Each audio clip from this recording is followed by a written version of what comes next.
Bismillah, assalamualaikum, selamat datang kembali di Fakta Sejarah bagian keempat, lemah getih dari @mememayang.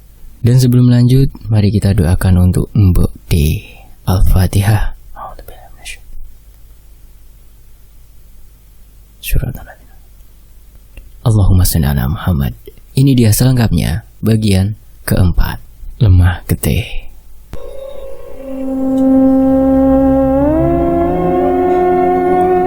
Kang Amin pamit untuk tidur lebih dahulu, meninggalkan berjaga sendirian malam itu. Suara bising kodok, jangkrik dan nyamuk, dan yang pasti suara mereka berkolaborasi menjadi satu. Le, mbok Joko yo kuburane mbok demo. Entenono ae wayamu yo le. Tak entekne kabeh dulur-dulurmu. Lagi-lagi aku mendengar suara Pak D yang artinya, Le, kamu menjaga Mbok dia. Tunggu saja giliranmu. Aku akan menghabisi seluruh saudaramu. Buru-buru aku menyalakan senter, menyenteri seluruh area TPU malam itu. Namun nihil. Tapi aku merasa ada sesuatu yang bergerak di pohon tepat di atas kepalaku. Sembari menelan ludah karena ketakutan, aku memberanikan diri menyenteri pohon itu. Sesuatu jatuh tepat di pangkuanku. Kepala Mbok D yang gosong seperti terbakar. Mata putih dengan mulut menganga, persis seperti di saat-saat terakhirnya. Kemudian aku mendengarkan lagi suara orang tertawa. Aku mengarahkan senter tepat di depan gapura TPU. Itu Pak D, tertawa seolah memperingatkanku kembali, dan kemudian hilang. Aku berteriak dengan membangunkan Kang Amin.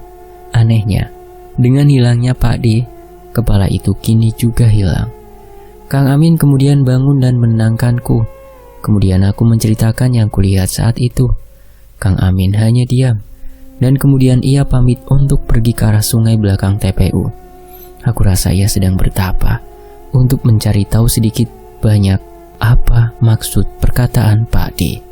Karena jujur, raut wajah Kang Amin pun syok seakan-akan ia tertipu selama ini dan mengetahui fakta bahwa sasarannya kini sudah berubah. Malam itu kami lalui dengan berbagai kengerian sampai subuh kini berkumandang. Aku bergegas bersama Kang Amin untuk pulang. Aku dan Kang Amin melangkahkan kaki dengan cepat. Tapi tak lupa kami mampir sebentar di surau dekat TPU untuk melakukan sholat subuh berjamaah. Kami tidak sempat mengikuti doa setelah salam terakhir kami, karena pikiran kami saat itu hanyalah ingin cepat-cepat bertemu Bapak. Singkat cerita, tibalah kami di depan halaman rumah. Aku melihat ada motor tua Astrea Bapak di sana. Hatiku lega dan cepat-cepatlah aku masuk rumah setelah membersihkan diri. Setelah masuk, aku mendapati Bapak bersama seorang pria, kira-kira seumurannya, dengan badan yang lebih pendek dari Bapak dan wajahnya yang memancarkan aura positif. Beliau adalah Pak Ramin, mantan pengguna ilmu hitam yang kini sudah bertobat insyaf dengan terlebih dahulu melewati karmanya. Ternyata keduanya juga baru sampai. Terbukti dari datangnya Mbok yang baru saja menaruh 3 cangkir kopi hitam. Padahal saat itu yang datang cuma ada 2. Kenapa ada 3 cangkir? Dan ternyata yang satu adalah untuk proses ritual Win nantinya. Sebelum menemui Win, kedua orang tua itu kini berbincang. Aku dan Kang Amin ikut duduk di sebelah Bapak. Ini Samin? Tanya Pak Ramin. Nggih Pak, anak laki-laki bungsu saya, kata Bapak. Pak Ramin tersenyum ke arahku. Aku sebisa mungkin membalas senyum dengan makna tersiratnya itu. Coba Le, kamu minum kopinya. Disodorkannya kopi di cangkir padaku, yang katanya ini buat Win. Tapi Pak, bukannya ini buat Win? Tanyaku. Sudah ndak apa-apa, saya hanya mau tahu saja, katanya. Mau tahu apa sih? Aku pun melirik ke arah Bapak untuk meminta persetujuannya. Dan akhirnya pun Bapak mengangguk. Aku pun menuruti untuk meminum kopi itu. Bagaimana Le? Manis? Tanya Pak Ramin. Nggih Pak, manis, enak, kataku. Pak Ramin tersenyum.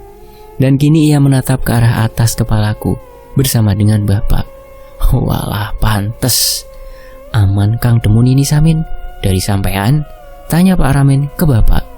Enggak pak, saya berikan ini karena Samin memang sudah ada bakat dari lahir. Darahnya itu darah seger. Kalau kata orang bilang, jadi lebih riskan. Jelas bapak tenang. Mereka berdua membahas apa sih? Kang, ada apa sih? Tanyaku ke Kang Amin. Kopi tadi gak pakai gula, tapi katamu manis. Karena kamu itu sebenarnya dikasih penjaga sama bapak. Makanya Pak Ade tertarik buat jadiin kamu sekutunya. Meskipun penjagamu bukan sama dengan penjaga bapak, tapi setidaknya penjagamu sama kuatnya dengan punya bapak, kata Kang Amin.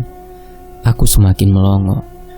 Aku yang kukira adalah orang paling spesial di muka bumi karena diberikan berkah bisa melihat makhluk halus. Ternyata orang-orang ini lebih spesial lagi. Konon katanya, makhluk halus itu sangat suka sekali dengan kopi hitam, tentu tanpa gula. Apabila ada seorang manusia yang disuguhkan kopi itu namun merasakan rasa manis, itu menunjukkan bahwa dalam dirinya ada makhluk lain. Entah sebagai penjaga atau parasit, makhluk itu akan menunjukkan wujudnya, namun hanya orang tertentu yang bisa melihat, bukan orang yang memilikinya, sehingga aku pun tidak mengetahui bagaimana bentuk penjagaku. Tapi Kang Amin bisa melihatnya, seorang tinggi besar dengan pakaian raja. Setelah itu Pak Ramin kini bangkit untuk menuju ke kamar di mana Win saat itu masih terbujur kaku. Dalam perjalanan ke arah kamar, aku sempat berbisik pada bapak. Pak, nanti aku mau cerita, kataku. Sudah tahu, kakangmu yang memberitahu bapak, katanya. Hah? Semenjak kapan Kang Amin cerita? Kan Kang Amin baru bertemu bapak lagi nih bersamaku. Kang, tanyaku yang saat itu ada di sebelah Kang Amin. Tadi malam, di sungai. Jawabnya enteng. Hebat, Kang Amin bisa telepati ke bapak. Dengan bertapa kukira Kang Amin lagi berduel dengan Pak D. Ternyata justru komunikasi jarak jauh dengan bapak toh. Aku pun kembali dibuat kagum olehnya. Masya Allah, aku sempat berpikir Kang Amin justru mencari kodok malam itu untuk dijual. Ternyata aku salah. Pak Ramin kini duduk di depan samping Win berada. Kondisi Win semakin berantakan karena juga berhari-hari ia tidak makan ataupun minum. Masih dengan air matanya yang terus bercucuran dari kedua mata putihnya. Artinya, Mbak, tolong aku. Pak Ramin kemudian merapalkan doa-doa. Matanya terpejam, fokusnya ada di Win. Setelah beberapa saat, tangan Pak Ramin kini meraba bantal milik Win. Dibukanya bantal itu sama dengan Bokde, berisi barang-barang aneh seperti paku, silet, rambut, tulang belulang. Namun bukan itu yang ia cari, melainkan sebuah bambu. Namun saat itu tidak ada. Beda dengan Bokde, Pak Ramin pun kaget. Seharusnya ada jika memang targetnya adalah keluarga bapak. Win adalah cucunya. Seharusnya ini adalah bagian dari santet itu. Pak Ramin sudah kalang kabut. Begitupun kami yang semakin cemas melihatnya. Dengan susah payah mencari keberadaan bambu itu. Namun tidak lama, Win tertawa. Tubuhnya sehat seperti sedia kala. Matanya sudah kembali. Ia duduk. Kecelek yo. Sambil tertawa terbahak-bahak. Kali itu suara Pak D. Win berbicara dengan suaranya yang artinya tertipu ya. Sambil terus tertawa dan kini justru memutahkan sesuatu yang menjijikkan. Kelabang, tulang belulang, rambut dan darah keluar dari mulutnya. Dan seketika ia pingsan. Setelah Win pingsan, Bapak, Pak Ramin dan Kang Amin langsung mengambil posisi masing-masing. Pak Ramin berniat untuk memberikan pengobatan, sedangkan Bapak dan Kang Amin berniat untuk memfokuskan perlindungan sementara waktu ke Win. Tapi semua salah. Benar kata Pak Ade, kami semua tertipu. Setelah semua fokus ke Win, Mbak Ipah, Mbak Mi, Kang Salim, dan Mbok yang terakhir kejang dalam waktu yang bersamaan. Kecuali Kang Amin, Bapak aku dan Tumi, aman. Mereka kejang dengan mata yang berubah menjadi putih hingga kemudian kaku. Aku menangis berteriak meminta pertolongan. Ini bagaimana? Bapak hentikan Pak, Mbok, Kakang sama adik kenapa Pak? Teriakku dari luar pintu kamar. Seketika mereka menghentikan proses itu dan kemudian menemuiku. Bapak sangat kalang kabut. Kang Amin menangis sembari mendekap Mbok. Aku pun menangis mendekap tubuh kakakku yang lain. Tumi menangis bersembunyi karena takut. "Bajingan, kecelek awake dhewe," marah Pak Ramin. Bapak dan Pak Ramin tidak tinggal diam. Bapak langsung mengambil posisi untuk kembali bertapa, sekiranya memberikan perlindungan kembali ke orang-orang yang terkena ilmu itu. Aku masih menangis melihat kondisi ini. Namun, kini aku membantu Kang Amin untuk memposisikan tubuh mbok kakakku untuk disejajarkan. 5 orang itu kini terbujur kaku bak mayat hidup. Kang Amin pun mengambil kain jari untuk menutupi tubuh mereka sampai batas leher ke kaki. Masya Allah, astagfirullah. Dan setelahnya Kang Amin ikut bergabung dengan Bapak untuk membantunya, memberikan perlindungan. Aku menghampiri Tumi untuk menenangkannya dan memberikannya arahan agar tidak jauh-jauh denganku. "Tenang Duk, masih ada Akang. Mbok dan yang lain akan baik-baik saja," rangkulku meskipun aku masih dengan manik mata yang syok. Tapi aku berusaha menenangkan Tumi. Adalah yang utama saat ini. Tumi masih menangis sampai-sampai ia takut untuk keluar kamar. Ya sudah, aku membiarkannya di sana dan kurasa Bapak juga sudah kembali memberikan perlindungan. Aku kemudian keluar kamar dan tiba-tiba aku merasakan ada sesuatu yang bergerak dalam perutku. Kembali binatang-binatang melata, rambut dan tulang-tulang kecil lancip bercampur darah keluar dari mulutku. Aku sempat kesakitan dan berlangsung sekitar 30 menit aku merasakan sakit teramat sangat. Namun tidak sampai membuatku terbujur kaku layaknya mbok dan keempat kakakku. Saat aku menoleh ke arah 5 orang itu, kudapati kini keranda ada di atas mereka masing-masing. Aku menangis kembali tak tentu, sembari berharap Bapaklah yang memenangkan pertarungan gaib ini. Celakalah Pak D yang membuat kami seperti ini. Aku sampai gelap mata berdoa seperti itu. Dan aku masih berpikir saat itu, apa maksud kami tertipu? Aku membulatkan tekad setelah ini aku akan mencari tahu ini semua ke Pak Ramin setelah ia bisa mengatasi kekacauan ini. Singkat cerita, sepertinya mereka sudah selesai melakukan pertapaan itu. Kemudian, aku melihat Win. Dia masih pingsan selayaknya orang normal.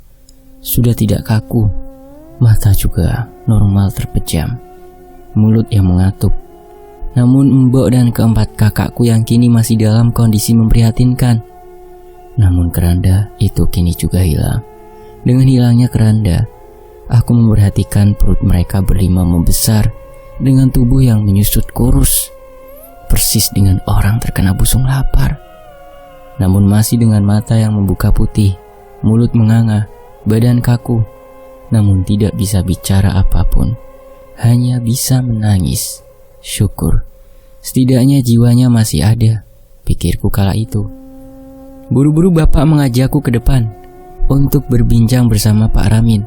Karena memang sejujurnya keluargaku adalah penganut ilmu putih, jadi tidak tahu menahu mengenai ilmu hitam ini. Dan kenapa harus Pak Ramin? Pernahkah kalian mendengar bahwa penyakit astral hanya bisa disembuhkan dengan ilmu yang selevel? Jika terkena penyakit hitam, maka ilmu hitamlah yang bisa menyembuhkan.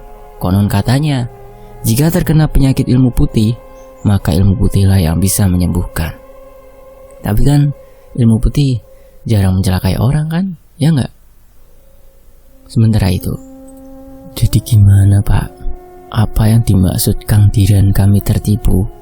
Tanya Bapak dengan suara beratnya. Tangannya mengepal sebisa mungkin menahan emosinya. Pangapunten Kang, saya sendiri juga tidak tahu sebelumnya akan jadi seperti ini. Menurut pengalaman saya dulu, cara kerja prank dapur adalah membasmi seluruh anggota keluarga target, dengan terlebih dahulu mengorbankan orang terdekat yang sangat ia cintai sebagai syarat dijalankannya santet ini. Dan prosesnya tidak otomatis panen seperti ini. Namun pelakulah yang menyebutkan dari siapa dulu dan siapa selanjutnya, alias acak selama masih dalam satu garis keturunan. Saya pikir Win adalah yang pertama target yang dipilih oleh Kang Diran jika menurut sistem umumnya. Dan Mbak Irah lah adik kesayangan Kang Diran yang dijadikannya sebagai laku persembahan. Sebenarnya santet ini bisa tidak jalan apabila tumbal di awal itu tidak mati. Namun saya kira Mbak Irah sudah tahu bahwa ia disalahi oleh kakaknya sendiri. Mbak Ira juga punya kodam sendiri, Kang. Dan kodamnya itulah yang membantunya bertahan agar santet ini tidak berjalan ke target utamanya, yaitu anak cucumu. Namun takdir berkata lain. Mbak Ira sudah berusaha, namun karena sekutu Kang Diran ini bukanlah dukun, tapi langsung dari sumber tangan pertamanya, yaitu kerajaan Pring Kuning, maka dapat dipastikan kekuatan santet ini memang luar biasa. Bahkan bisa menembus anak cucumu yang sudah sampean bentengi dengan ilmu terhebat kalian berdua. Sembari Pak Ramin mengelus kepala Kang Amin berkata, tapi satu yang kita bisa simpulkan, mau bagaimanapun santet Pranks Dapur ini ada dalam beberapa versi. Dasar kerjanya sama. Proses hanya bisa jalan apabila awal targetnya mati, maka semua anggota keluarganya juga akan mati. Win bukanlah target, ia hanya sebagai pengecoh agar kita merasa seolah-olah dialah targetnya. Karena kerja umumnya adalah acak, bukan berurut. Namun sebelum ilmu ini sampai ke cucumu, semua anakmu lah target pertamanya. Melihat yang pertama kali terkena adalah Ipa, kita lihat bagaimana Ipa bisa bertahan. Jika ia bisa bertahan, semua akan baik-baik saja. Namun jika Ipa tidak bisa, saya mohon maaf, semua usaha kita akan sia-sia. Karena santet ini memanglah sangat ganas. Dan saya baru tahu kenapa Ipa. Bukankah dia pernah mengambil bambu di bawah bantal Mbak Ira saat ia merawatnya? Sebenarnya itu adalah pancingan. Dan sebagai salah satu syarat bahwa selain tumbal secara acak, target utama dari santet ini juga harus bersentuhan secara langsung dengan benda kiriman santet untuk mengambil energinya. Dan itulah kesalahan Ipa. Satu lagi, saat ini fokuslah pada Tumi. Ini masih menjadi misteri, kenapa dia lolos sendiri? Bahkan Samin yang memiliki penjaga pribadi pun sempat terkena dampak santet ini, meskipun penjaganya bisa menghalau dan tidak menyebabkan sakit parah seperti ibu dan saudaranya yang lain. Saya melihat bagian tubuh dia, bagian kuku kini ada di tangan Kang Diran, dan dialah yang menemukan mantra yang disembunyikan Kang Diran di rumah Mbak Ira. Dia mengambilnya dan sempat membuat rencana Kang Diran hampir gagal. Saya mohon maaf, saya sudah tidak bisa membantu lebih banyak lagi. Ini bukan tentang penyembuhan. Semua akan berakhir jika ada yang menang dan kalah. Karena ilmu saya sendiri juga tidak saya tekan seperti dulu. Dan saya rasa kalian berdua bisa mengatasi ini. Bandung Bondowoso dan Lembu Skilan adalah ilmu putih dengan kesaktian tinggi, berada di atas level ilmu hitam santet Pranks Dapur ini. Sebenarnya kalian bisa saja dengan mudah mengakhiri ini, namun karena sekutu Kang Diran adalah jinnya langsung, itulah yang membuat kerja santet kali ini berbeda dan lebih mematikan. Saya hanya berharap sampean yang memenangkannya, Kang, yang sabar, pungkas Pak Ramin dengan manik mata yang berkaca-kaca. Begitupun Bapak, seorang bapak yang pertama kali kulihat air matanya. Saya pikir kondisi mereka saat ini masih bisa dihalau. Saya lihat tadi ada keranda yang menjadi salah satu tanda ajal gaib bahwa ganasnya Pranks Dapur ini bisa melenyapkan dalam hitungan detik. Namun keranda itu kini sudah hilang. Aku pikir kini Kang Diran juga kewalahan untuk menembus benteng gaibmu dengan Amin. Lanjut Pak Ramin yang pindah posisi duduknya mendekati Bapak untuk menenangkan sahabatnya itu. Mau bagaimanapun, sebenarnya aku tidak tega Pak jika harus bertarung melawan kakangku sendiri. Bagaimanapun dia adalah keluargaku. Aku sudah yatim piatu dari kecil ditinggal Bapak, dan Kang Diran lah yang menggantikan sosok Bapak bagiku dan Mbak Ira. Entah hal apa yang membuatnya jadi gelap mata dan hanya harta di matanya. Mbak Ira memang adik kesayangannya, sangat-sangat menyayanginya. Bahkan Kang Diran sempat babak belur dihakimi warga hanya karena membela Mbak Dira yang saat itu salah memetik lombok dari kebun tetangga. Maksudnya Mbak Ira, teman-teman. Jadi tidak heran jika ia memilih Mbak Ira jika memang syaratnya adalah orang yang paling ia kasihi. Karena memang ya itu Mbak Ira yang disayangi Kang Diran. Tangis Bapak kian pecah. Aku pun tak tega. Pasti berat baginya menghadapi perlakuan orang yang ia sayang yang tiba-tiba berubah menjadi pribadi yang jahat. Saat itu kembali tiba-tiba aku mendengar bisikan Pak D. "Bapakmu ora iso mateni aku. Kowe kabeh bakal mati wayah purnomo suro." Artinya, Bapak gak akan bisa membunuh Pak D, dan kami semua tanpa terkecuali akan mati saat malam 1 suro. Wallahu alam. Di mana malam itu tinggal menghitung hari, tepatnya 4 hari mulai dari sekarang. Belum sempat aku mengatakannya pada Bapak, aku kembali merasakan sesuatu yang aneh di perutku, dan kemudian memuntahkan kembali benda-benda menjijikan itu bercampur dengan darah segar. Aku pun kembali merasakan sakit yang teramat sangat di perutku.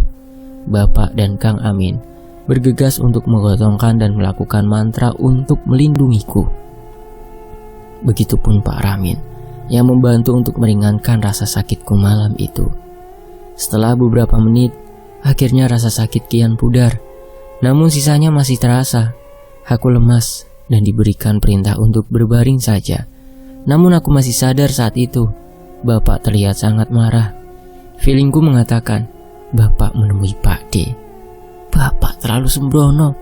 Padahal santet ini adalah ilmu yang bisa dibilang jarak dekat. Semakin dekat jarak dengan si korban, ilmu ini akan semakin kuat. Tapi Bapak tidak peduli, dan sepertinya ia percaya diri dengan kekuatan yang ia punya. Oh ya, buat teman-teman yang menanyakan di mana suami Mbak Ipah dan anak keduanya, Pri, mereka tidak diberitahu apa yang kini terjadi. Karena saat itu juga belum ada HP. Mereka berdua sudah disuruh pergi kembali ke rumah si suami dengan mengamankan Pri setelah kejadian yang menyerang Win. Mbak Ipah berpesan jangan sekali-kali datang ke sini kecuali mereka menerima pesan dari Mbak Ipah sendiri. Kembali ke Bapak. Karena aku khawatir dengan Bapak, aku melangkah mengikuti Bapak tertatih-tatih. Meskipun saat itu Bapak sudah ditemani Kang Amin dan Pak Ramin, tapi aku tetap ingin memastikan Bapak baik-baik saja. Aku tidak mau jika Bapak dan Kang Amin ikut menjadi seperti Mbok dan keempat kakakku. Sampai pada di bawah pohon beringin, kembali aku melihat rumah Pak D yang penuh dengan pocong hitam, beserta dengan deretan para prajurit berseragam serba kuning itu, kian banyak jumlahnya. Bapak tidak sampai masuk ke dalam rumah Pak D. Pak D pun keluar. Agaknya ia mengetahui tamunya malam itu. Ia tertawa di balik pintu rumahnya tanpa mengatakan apapun. Namun Bapak berteriak, "Terus no laku santetmu. Entenono sasi Surorogo sukmone sopo sing mati Kang. Menungso bejat," teriak Bapak kepada Kang Didan. Artinya, lakukan sesukamu santetmu itu. Tunggu bulan suro, jiwa raganya siapa yang akan mati? Manusia bejat. Aku merinding tatkala mengetahui bahwa kini Bapak menerima tantangan peperangan itu. Alih-alih menuruti rasa belas asihnya kepada kakaknya, karena jujur aku merasa Bapak selama ini tidak membalas bukan karena ia tidak mampu, karena dia menahan mau bagaimanapun itu adalah kakak kesayangannya. Aku merinding saat Bapak menerima tantangan peperangan ini. Pak D masih diam, tidak berkata apapun, mengarahkan ke arah sumur. Artinya lihat anak perempuan. Dari balik pohon beringin, aku melihat Tumi dengan mata putih dan mulut menganga.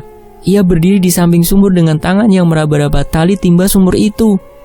Aku pun berlari dan berteriak, "Allahu Akbar Tumi, jangan Dok." Aku, Bapak, Kang Amin, Pak Ramin berlari menghampirinya. Biur, kami telat. Tumi kini menjatuhkan dirinya ke dalam sumur sedalam kurang lebih 10 meter itu. "Tidak Tumi!" Tungkaiku lemas. Begitupun Bapak dan Kang Amin. Kami bertiga benar-benar sudah tidak tahu harus berpikir jernih bagaimana lagi. Bahkan Bapak yang ku kenal baik akan pengendalian emosinya pun kini seperti orang kesetanan saat melihat Tumi menjatuhkan dirinya. Bapak bahkan nekat mau menyelamatkan Tumi sendirian dengan ikut menjeburkan dirinya ke dalam sumur tua itu. Mustahil bagi Tumi untuk bisa selamat dalam posisi kedalaman 10 meter itu juga penuh dengan air.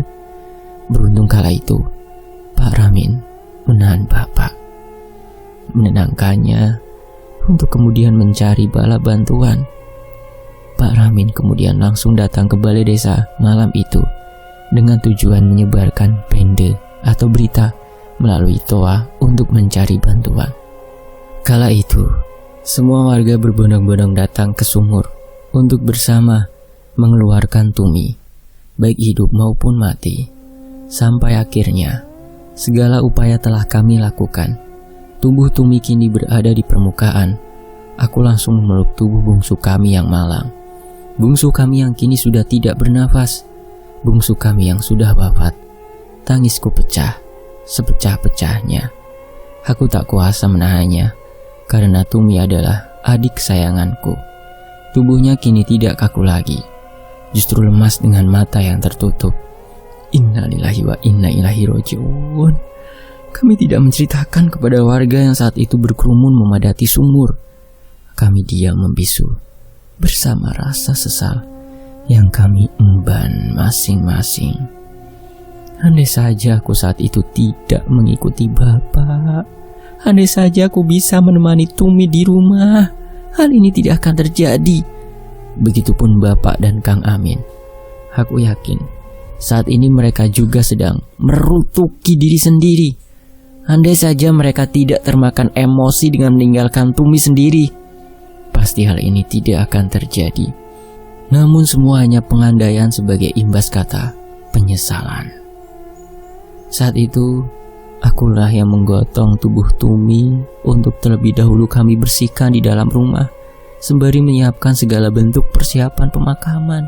Namun, kami lupa bahwa saat itu Mbok dan 4 saudara kami yang lain juga sedang terbujur kaku dengan perut yang kian membesar. Ya Allah, warga pun melihatnya. Mereka pun ketakutan. Aku yakin mereka tahu bahwa saat itu keluarga kami terkena santet pranks dapur dengan melihat kondisi di dalam rumah. Tidak satu pun dari mereka berani untuk masuk ke rumah. Tidak satu pun dari mereka berani membantu kami mengurusi jasad Tumi. Hanya Pak Ramin. Aku tidak bisa menyalahkan mereka atau mengutuk mereka yang tidak mau membantu, karena konon katanya apabila ada sebuah keluarga yang terkena santet pranks dapur ini dan ia sedang dalam posisi sakit atau meninggal, para pelayat dilarang untuk mengucapkan kata kasihan, baik dalam hati maupun lisan.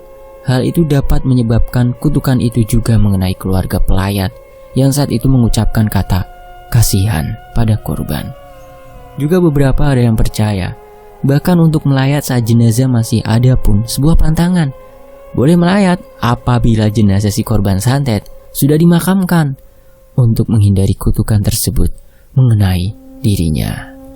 Oleh karena itulah, aku bisa paham yang saat itu warga satu persatu mulai pulang dan membiarkanku, Bapak Kang Amin dan Pak Ramin mengurusi sendiri proses pemandian sampai sholat jenazah Tumi.